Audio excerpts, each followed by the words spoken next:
95 tahun Nahdlatul Ulama berkiprah dan bermanfaat buat masyarakat bangsa dan negara.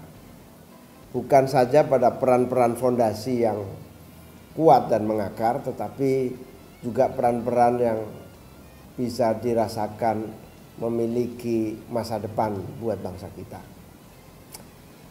Yang paling kita tahu peran Nahdlatul Ulama dalam hal ini adalah pemersatu bangsa.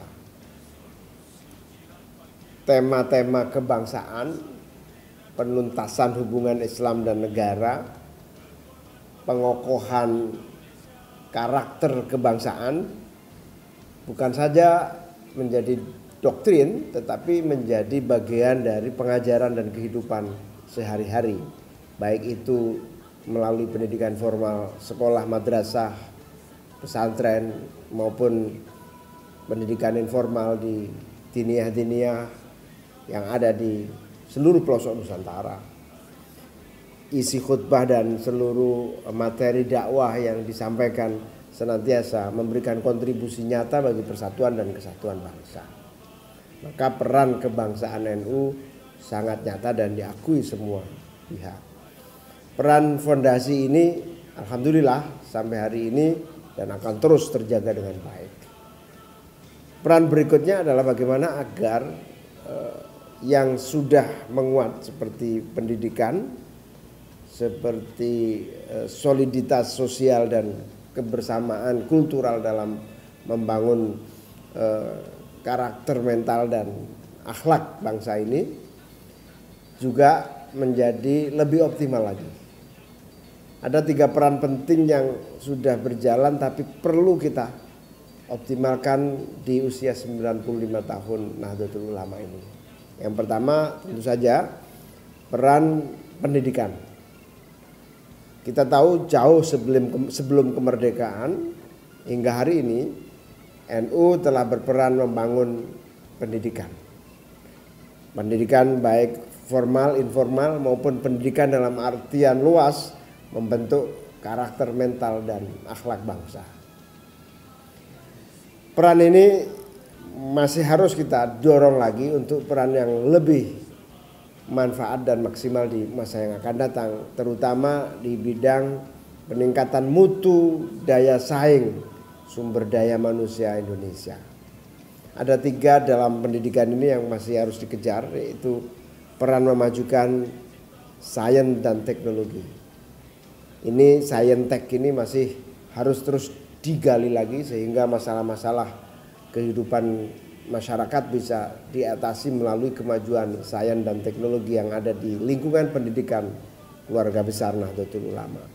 Peran yang kedua di bidang pendidikan ini adalah menyatukan seluruh pendidikan yang dibangun melalui lembaga-lembaga pendidikan dengan seluruh pendidikan yang dibangun oleh tradisi dan budaya masyarakat masing-masing di tempat lokal masing-masing. Penyatuan ini sudah berhasil dilakukan sejak para wali, Sunan Kalijaga misalnya. Tetapi kontekstualisasi penyatuan pendidikan dengan berkembangnya ilmu pengetahuan dan teknologi, terutama sosial media, kemudian pola baru dalam attitude atau kebiasaan atau karakter kehidupan baru, ini juga harus menyatu dengan pendidikan sosial dan keagamaan kita. Yang ketiga, pendidikan di kalangan keluarga Nahdlatul Ulama ini juga harus terus memiliki standar internasional. Seluruh pendidikan nasional kita masih jauh di bawah standar pendidikan internasional, kecuali beberapa gelintir dari sistem pendidikan terutama di kota-kota besar dan sekolah-sekolah mahal yang memiliki standar internasional.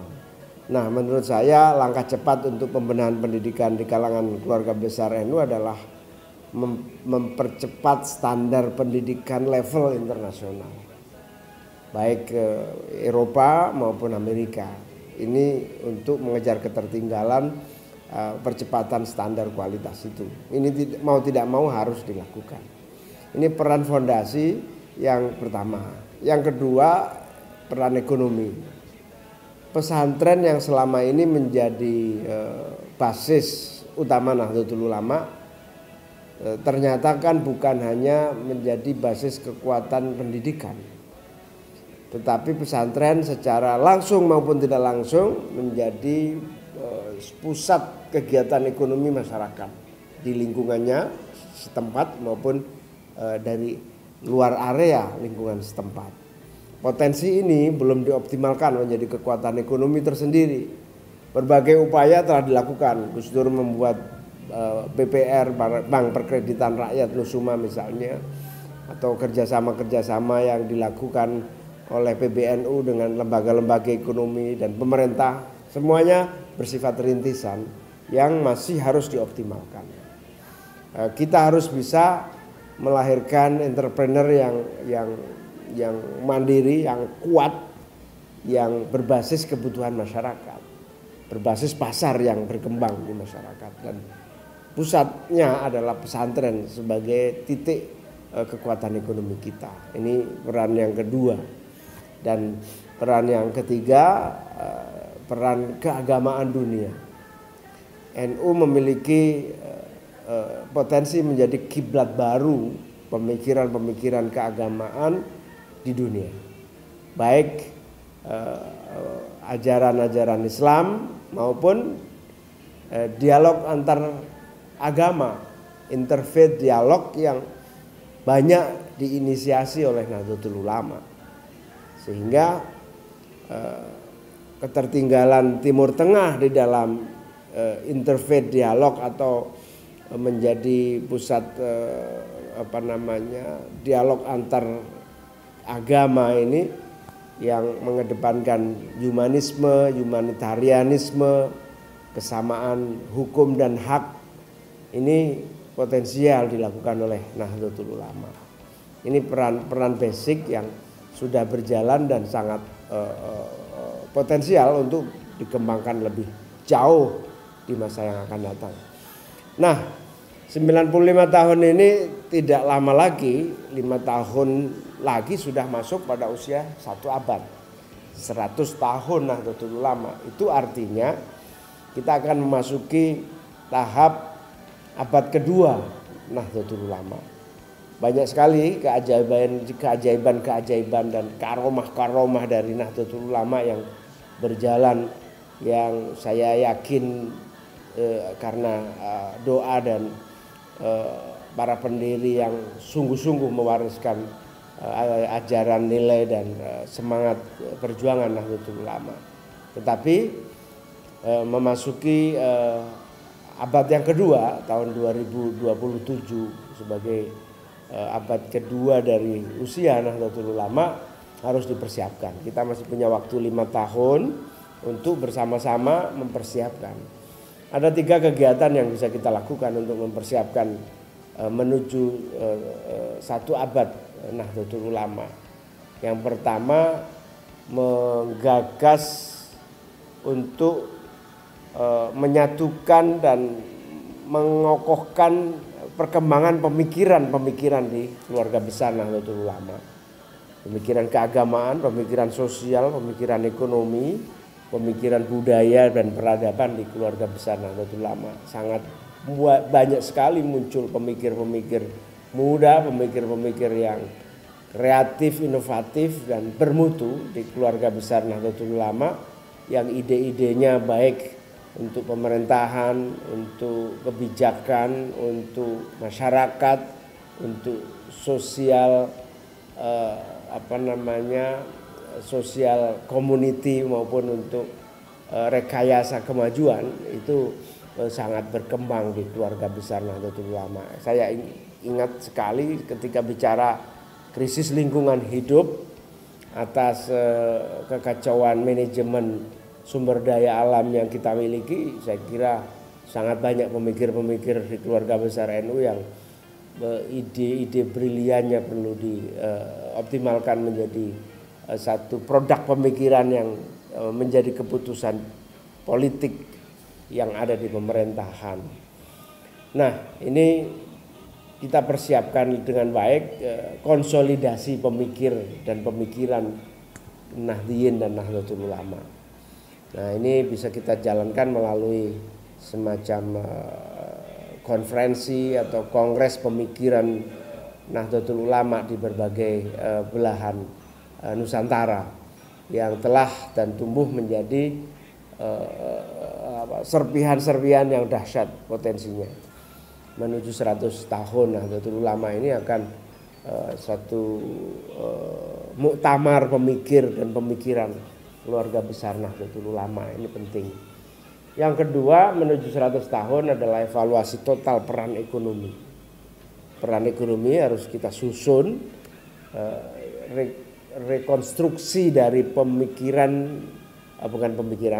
rekonstruksi dari perjuangan ekonomi NU. Karena sebelum NU lahir kan ada Nahdlatul Tujar, gerakan perdagangan yang kemudian diawali dengan gerakan pemikiran, lalu gerakan perdagangan, dan akhirnya Nahdlatul Ulama ini. Ini dievaluasi, direkonstruksi, kemudian disusun ulang apa yang berhasil dan apa yang menjadi kegagalan dalam seluruh gerakan-gerakan ekonomi keluarga besar Nahdlatul Ulama. Ini penting, baik yang sudah berjuang di eksekutif pemerintahan, mulai presiden, menteri-menteri, presiden zaman Gus Dur juga punya banyak warisan-warisan kebijakan ekonomi yang sangat agresif dan positif yang harus digali. Model ekonomi kerakyatan yang sampai hari ini visi itu belum berjalan dengan baik. Karena ya memang ketidakberdayaan kita harus tunduk pada ekonomi global dan pasar yang mendikte kayak kita hari ini. Mau tidak mau kita harus begini karena kita ketidakberdayaan ekonomi kita.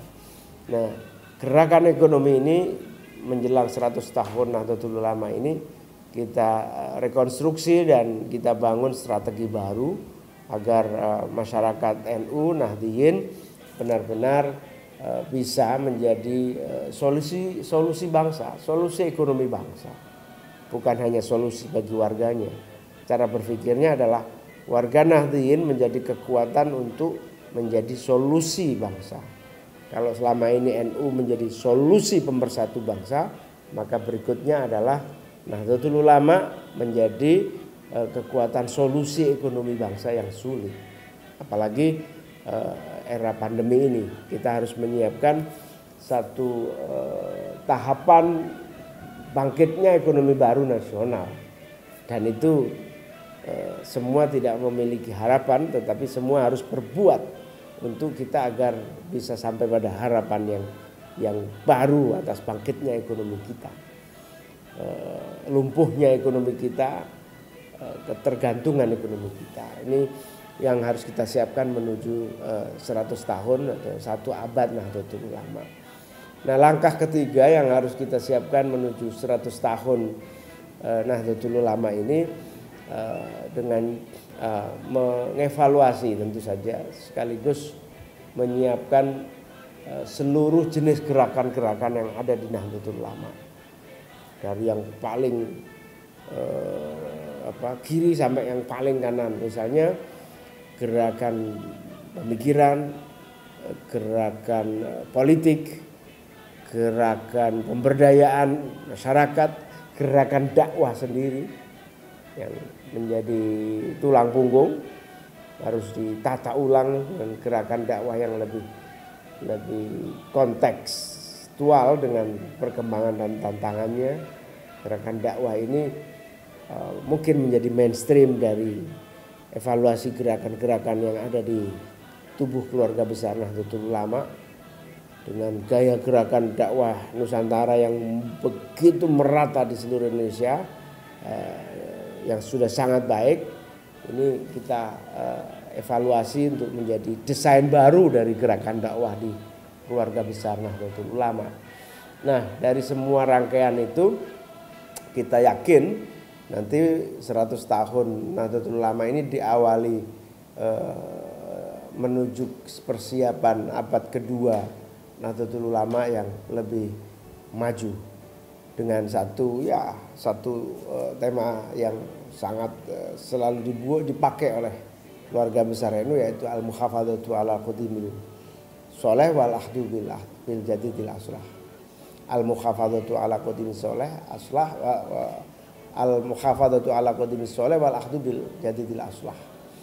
Ini kira-kira fondasi-fondasi yang sudah bagus dan baik ini kita jaga, kita perkuat, kita perbaiki lebih maju lagi sambil menyiapkan model gerakan baru yang lebih